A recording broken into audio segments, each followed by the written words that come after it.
जय हिंद मित्रांनो, आपल्या टिप चॅनलवर मी सर्वांचं मनापासून स्वागत करत आहे।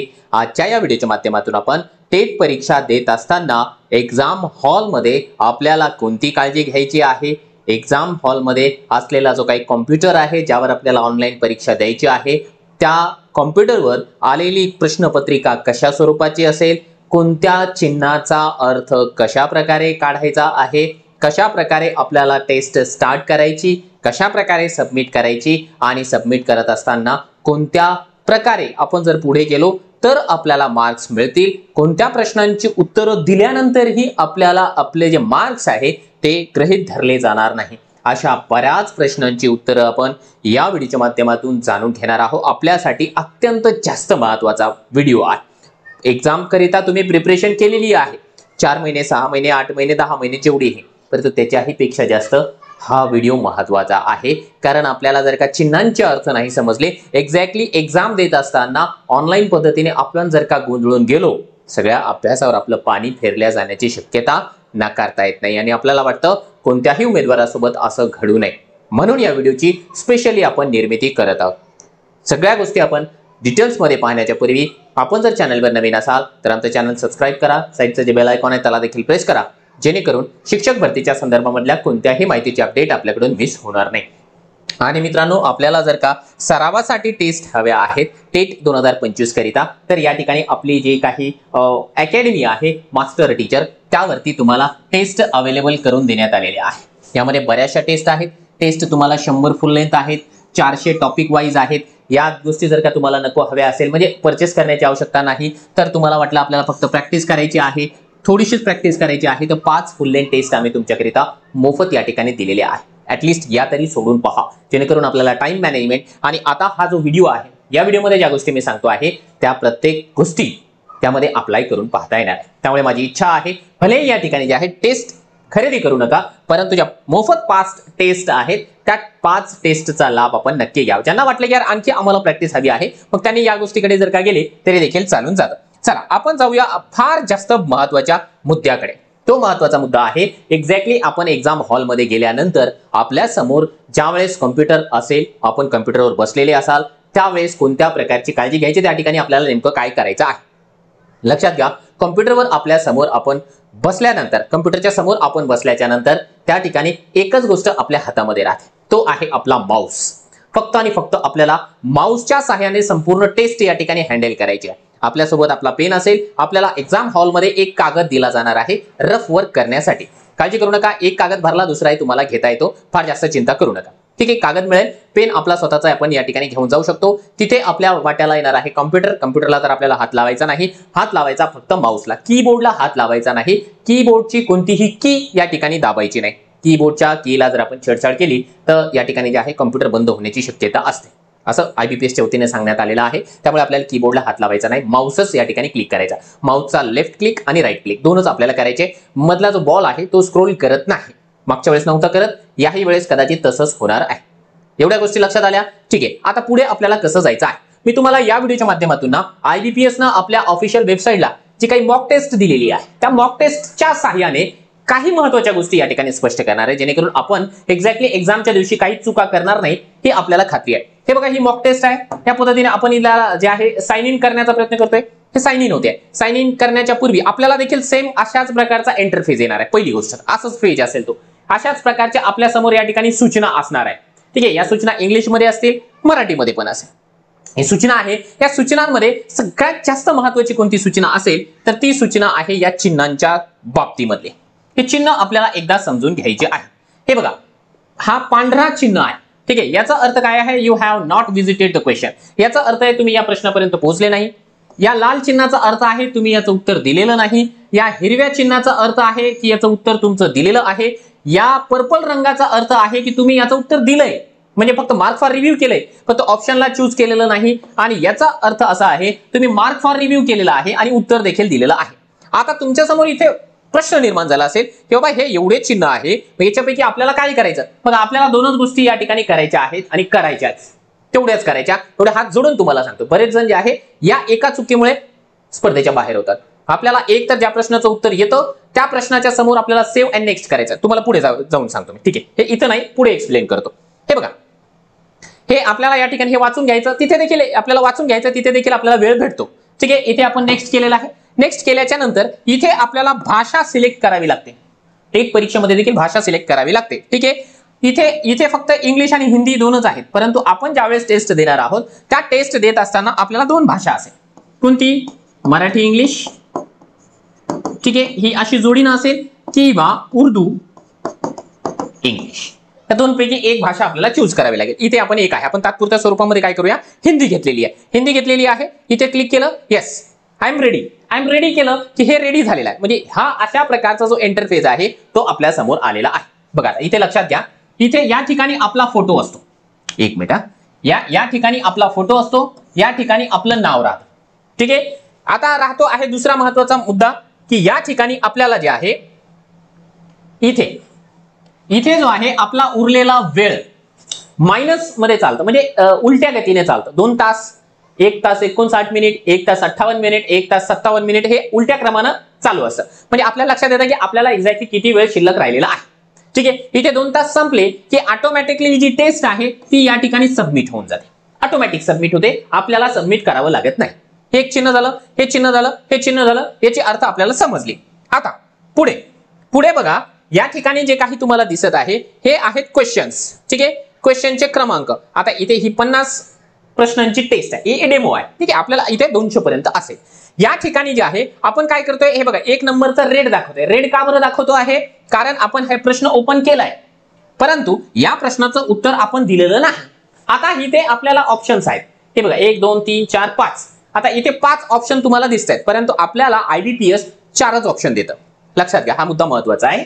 मागच्या वेळेस 4च ऑप्शन होते, आता ही 4च ऑप्शन असणार आहे. IBPS जनरली त्याच्या एक्झाम मध्ये 5 ऑप्शन देतं, TCSE 5च देतं, इथे आपण 4च घेणार आहोत. इथे 4 ऑप्शन्स आहेत. आता तुम्हाला समजा या प्रश्नाचं उत्तर असं वाटलं की हे आहे, आपण याला क्लिक करणार, माऊसने इथे क्लिक करणार. हे क्लिक केल्याच्या नंतर इकडे बघा, एक मिनिट, हा या ठिकाणी बघा 3 ऑप्शन्स आहेत आपल्याला. हा आहे मार्क फॉर रिव्ह्यू. ठीक आहे, इथे आहे क्लिअर रिस्पॉन्स आणि या ठिकाणी आहे सेव्ह अँड नेक्स्ट. ज्या प्रश्नाचं उत्तर आपल्याला क्लिअरली माहिती आहे की अरे हेच आहे, मग तेच आहे असताना आपण काय करायचं, सरळ याला क्लिक करायचा आणि सेव्ह अँड नेक्स्ट करायचं. सेव्ह अँड नेक्स्ट केल्याच्या नंतर, एक मिनिट, ते झालं नाही वाटतं, एक मिनिट, आपण समजा याचं उत्तर आपल्याला हे वाटलं तर हे याच्यावर क्लिक केलं आणि सेव्ह अँड नेक्स्ट केलं. सेव्ह अँड नेक्स्ट वर केल्या बघा, हा जो काही 1 नंबरचा क्वेश्चन आहे तो ग्रीन झाला. याचा अर्थ काय आहे, आपण त्याचं उत्तर दिलेलं आहे आणि तो जेव्हा फायनलला काउंट केला जाईल याचं उत्तर आपण दिलंय असं काउंट होणार आहे. आता 2 नंबरला ऑटोमॅटिक आला तो, सेव्ह अँड नेक्स्ट केल्यावर. 2 नंबरचा रेड का बरं दाखवतो, कारण त्याचं उत्तर आपण दिलेलं नाही. समजा आता हा प्रश्न आहे, आता याचं उत्तर ना, याच्या उत्तरामध्ये आपण कन्फ्यूज आहोत. ठीक आहे, उदाहरण म्हणून सांगेल, आता मी कन्फ्यूज आहे, या प्रश्नाच्या उत्तराला मला 2005 पण वाटायले, 2010 पण वाटायले, है ना, म्हणजे तळ्यात मळ्यातली सिच्युएशन आहे, ऍक्युरेट मला माहिती नाही. मग अशा कंडिशनला काय करायचं, समजा जास्त शक्यता काय वाटायली, मला वाटायला यार 2005 जास्त शक्यता आहे. ठीक आहे, मग अशा कंडिशनला ना सेव्ह अँड नेक्स्ट नाही करायचं. अशा कंडिशनला जो काही आपल्याला मॅक्झिमम पॉसिबिलिटी वाटते त्याला क्लिक करायचं आणि मार्क फॉर रिव्ह्यू आणि नेक्स्ट याच्यावर क्लिक करायचं.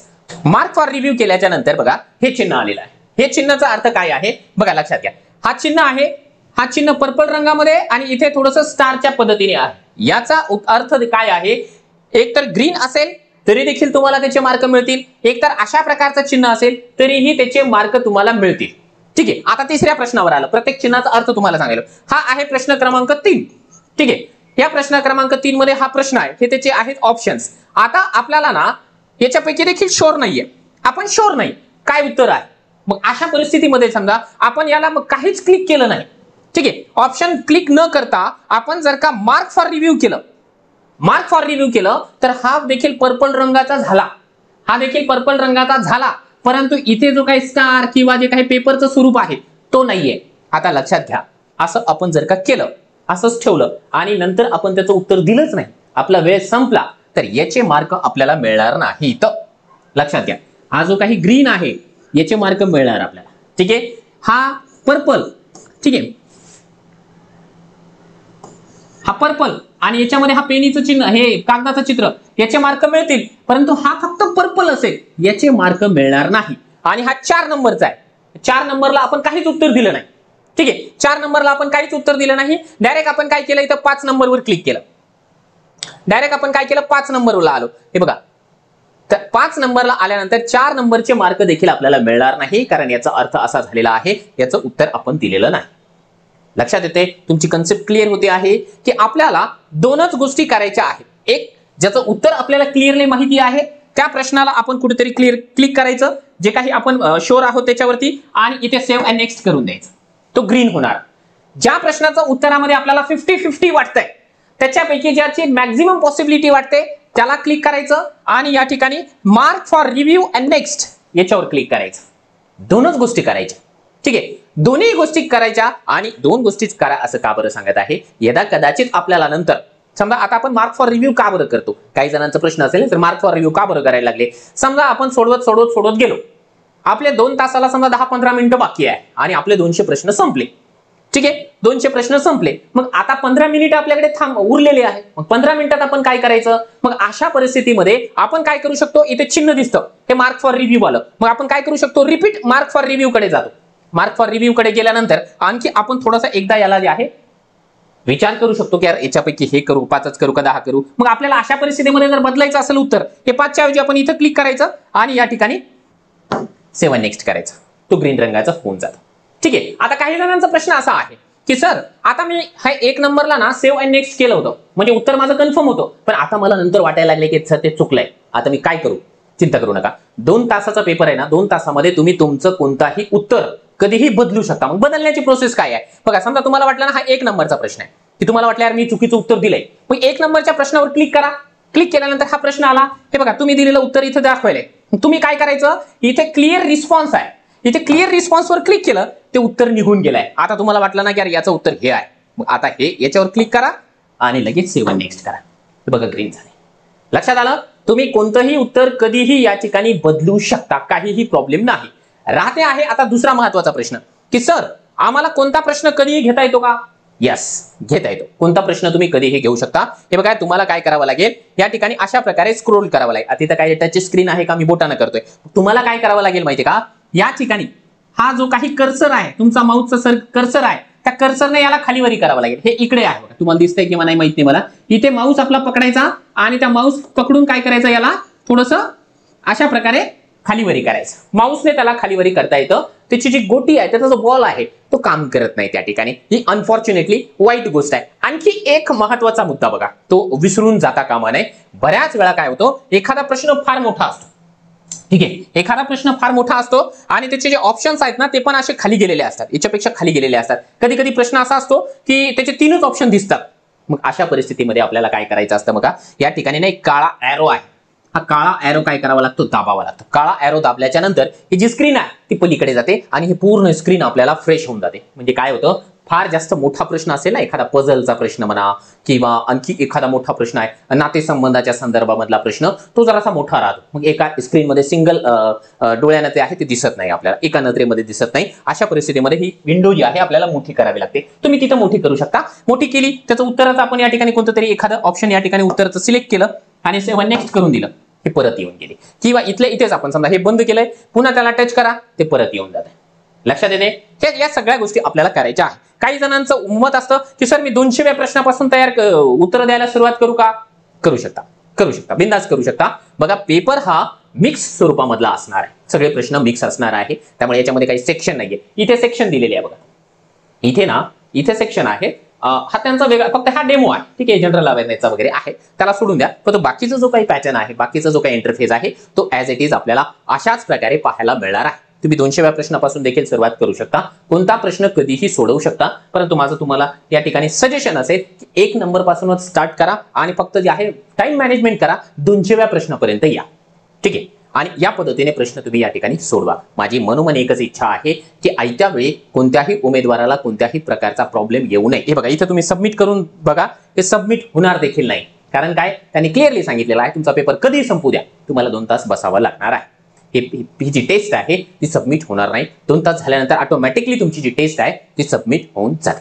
चला, मला असं वाटतं की या व्हिडिओला जास्तीत जास्त लाईक्स आल्या पाहिजे आणि या संदर्भामध्ये, याच्या संदर्भामध्ये काही डाऊट्स असेल तर तेही सांगा. आणि यापैकी कोणत्या गोष्टी तुम्हाला माहिती नव्हत्या, या व्हिडिओचा तुम्हाला फायदा होणार आहे का, ते निश्चितपणाने व्हिडिओच्या कमेंट बॉक्समध्ये कमेंट करा. व्हिडिओला एकदा लाईक करा आणि आपल्या इतर जे मित्रमैत्रिणी आहेत जे की टेटची एक्झाम देत आहेत त्यांच्यापर्यंत या व्हिडिओला शेअर करायला विसरू नका. आणि हो, तुम्हाला जर का प्रॅक्टिस टेस्ट सोडवायची असेल 100% जे आहे तुम्हाला फायदेशीर ठरणारे मास्टर टीचर ॲपवरच्या ज्या काही टेस्ट आहेत त्या निश्चितपणाने सोडवा. त्याचा फायदा तुम्हाला 100% झाल्याशिवाय राहणार नाही. तुम्हाला ह्या फ्री टेस्ट आहेत किंवा तुम्हाला वाटलं टॉपिक वाईज घ्याव्या, तुम्हाला वाटलं आणखी सराव हवा, सगळ्या गोष्टी अवेलेबल करून दिलेल्या आहेत.